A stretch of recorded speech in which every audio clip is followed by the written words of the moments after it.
Hello students, इस video में आज हम बात करेंगे about the classification of matter और different states of matter. Matter जो होता है वो 3 स्टेट्स में होता है, सॉलिड, लिक्विड एंड गैस। जैसे कि बर्फ जो है वो किस फॉर्म में होती है? सॉलिड फॉर्म में। पानी जो हम पीते हैं दैट इज लिक्विड फॉर्म। और जो स्टीम निकलती है, भाप जो निकलती है, या जो वाटर वेपर होता है वो कौन से फॉर्म ऑफ मैटर होता है? गैसियस फॉर्म ऑफ मैटर होता है। तो इवन अगर हम एक ह्यूमन बॉडी की बात करें, हम अपनी बॉडी की बात करें, तो हमारी बॉडी के अंदर भी तीनों स्टेट्स ऑफ मैटर हमें देखने को मिलते हैं। जैसे कि हमारे जो टीथ होते हैं, हमारी जो बोन्स होती हैं, ये सॉलिड फॉर्म ऑफ मैटर है।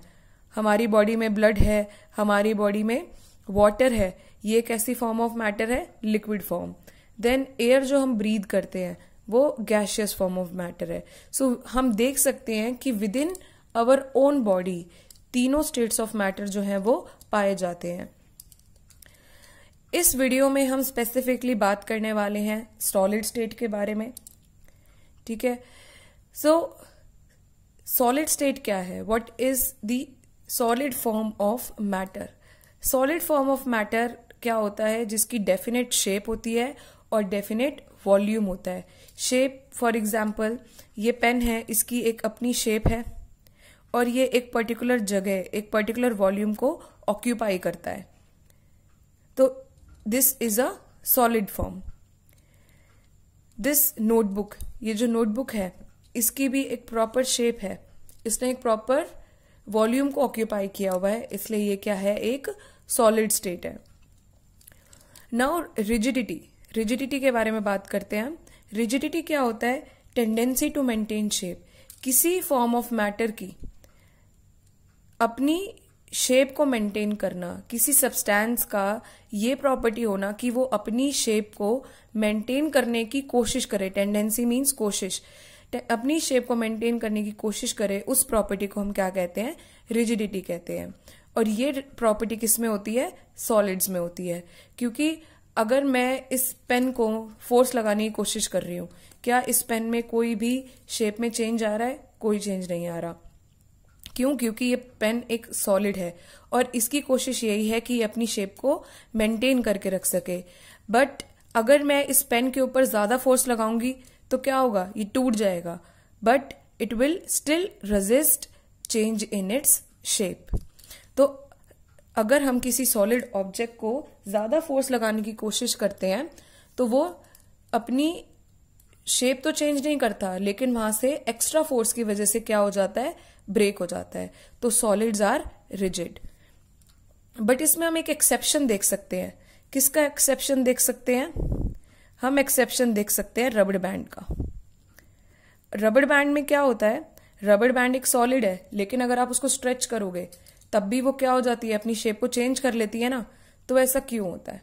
क्योंकि डिफरेंट फॉर्म्स ऑफ सॉलिड में भी डिफरेंट फोर्सेस ऑफ अट्रैक्शन होती है। मींस हर एक सॉलिड फॉर्म ऑफ मैटर का अपना फोर्स ऑफ अट्रैक्शन होता है बिटवीन द पार्टिकल्स।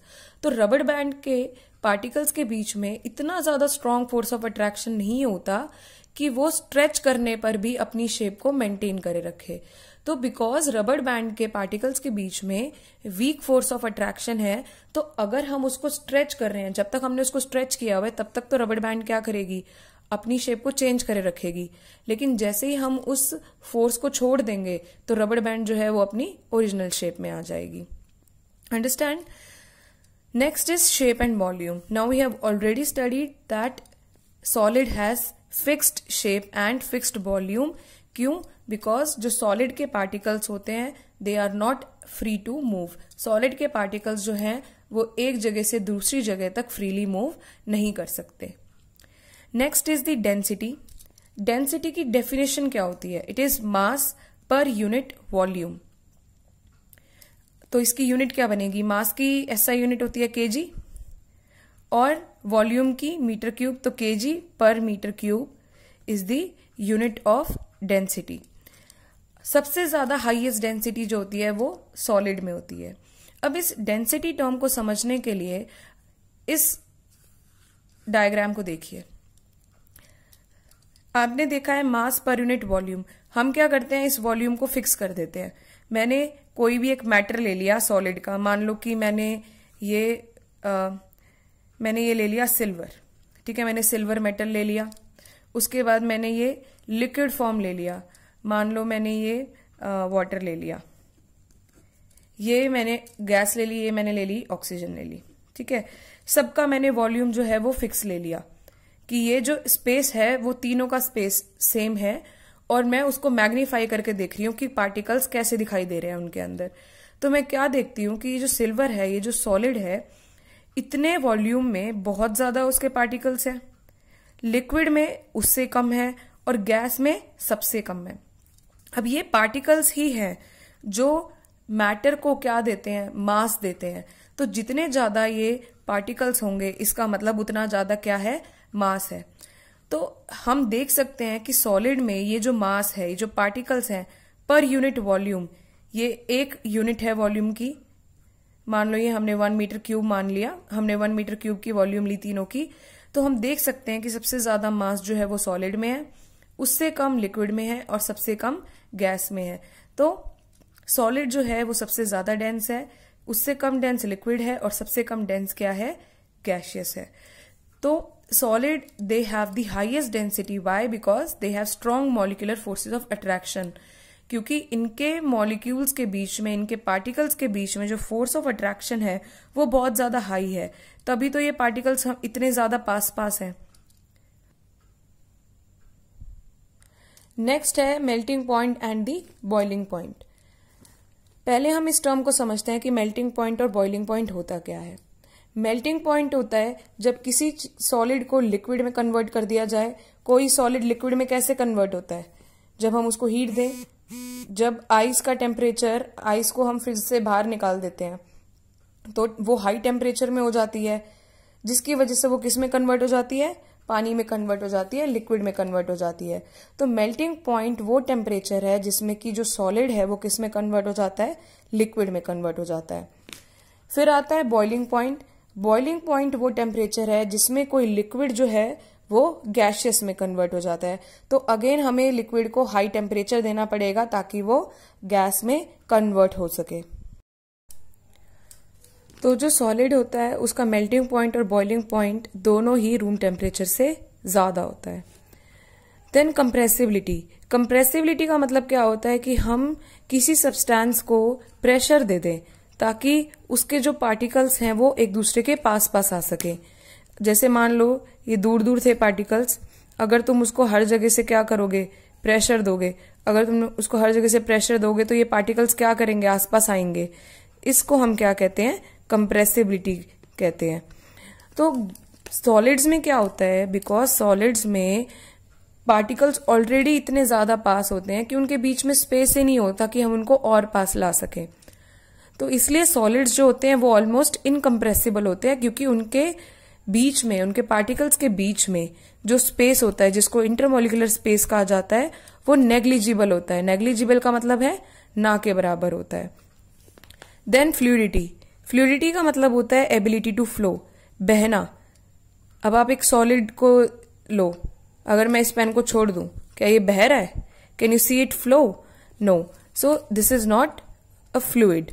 फ्लूइड का मतलब होता है वो सब्सटेंसेस जो कि फ्लो कर सकते हैं। तो सॉलिड जो है वो फ्लो नहीं कर सकता। रीजन क्या है? अगेन आप यही रीजन दे सकते हो इसका भी, कि जो इंटरमोलिकुलर स्पेस जो है वो बहुत कम है और इंटरमोलिकुलर फोर्स ऑफ अट्रैक्शन बहुत ज्यादा है। पार्टिकल्स के बीच का जो स्पेस है वो बहुत कम है, बट पार्टिकल्स के बीच का जो फोर्स ऑफ अट्रैक्शन है वो बहुत ज्यादा है। Next is diffusion. डिफ्यूजन क्या है? Intermixing of two kind of substances, जिसको हमने लास्ट क्लास में भी पढ़ा था कि जब दो टाइप के मैटर आपस में मिक्स कर जाते हैं उसको हम डिफ्यूजन कहते हैं, जो कि जितना ज्यादा हाई टेम्परेचर होगा उतना ज्यादा इंक्रीज हो जाएगा। लेकिन उसके लिए, डिफ्यूजन के लिए भी पार्टिकल्स के बीच में मूवमेंट होनी चाहिए। अब सॉलिड में क्या होता है, सॉलिड के पार्टिकल्स तो मूव नहीं करते हैं, वो अपनी ही जगह पे क्या करते हैं, वाइब्रेट करते हैं। तो सॉलिड जो है एक दूसरे में, डिफ्यूजन जो सॉलिड्स का होता है वो ऑलमोस्ट नेग्लिजिबल होता है, या फिर अगर होता भी है तो बहुत ही रेयर केस में और काफी ज्यादा टाइम के बाद होता है। जैसे कि अगर हम सॉलिड इंटू सॉलिड में डिफ्यूजन की एग्जाम्पल लें, तो जैसे दो मेटल ब्लॉक्स हैं, उनको हमने काफी सालों तक डिस्टर्ब नहीं किया। मान लो ये दो आयरन के बॉक्स हैं, हमने इनको एक साथ रख दिया और कई सालों तक हमने इसको टच नहीं किया, तो क्या होगा कि ये जो जहां पे दोनों की लाइन है, इधर इनके पार्टिकल्स के बीच में क्या होगा, डिफ्यूजन हो जाएगा, क्योंकि हमने इसको अनडिस्टर्ब छोड़ रखा है काफी सालों तक, तो इसलिए थोड़ा थोड़ा डिफ्यूजन हो गया। और अब हम जब इन बॉक्स को सेपरेट करने की कोशिश करेंगे तो हमें इन बॉक्स को सेपरेट करने में बहुत ज्यादा मुश्किल आएगी। और एक एग्जाम्पल जो आपने अपनी नॉर्मल लाइफ में देखा होगा, आपने कहीं आप जैसे छुट्टियों पे चले गए, 2 दिन बाद आए, 3 दिन बाद आए, या काफी टाइम बाद आए, जितने ज्यादा गैप के बाद अगर आपने कोई चीज लिख के चले गए थे बोर्ड पे और अगर वो साफ नहीं की गई, तो आप देखते हैं कि अगर आप आने के बाद उसको साफ करने की कोशिश करते हो तो क्या होता है, वो रब नहीं होता, उसके ऊपर मार्क्स रह जाते हैं। क्यों? क्योंकि जो चौक है, चौक सॉलिड पार्टिकल है, ये बोर्ड है, ग्रीन बोर्ड है या ब्लैक बोर्ड, जो भी है आपके स्कूल में, तो ये बोर्ड के अंदर जो चौक का पाउडर है जो कि सॉलिड फॉर्म में है, तो दोनों आपस में क्या हो जाते हैं, डिफ्यूज हो जाते हैं, जिसकी वजह से आप इस चौक को जितना भी रब करने की कोशिश करो, आप कंप्लीटली रब नहीं कर पाते, बिकॉज जो चौक के पार्टिकल्स थे वो बोर्ड के पार्टिकल्स के साथ क्या हो जाते हैं, डिफ्यूज हो जाते हैं।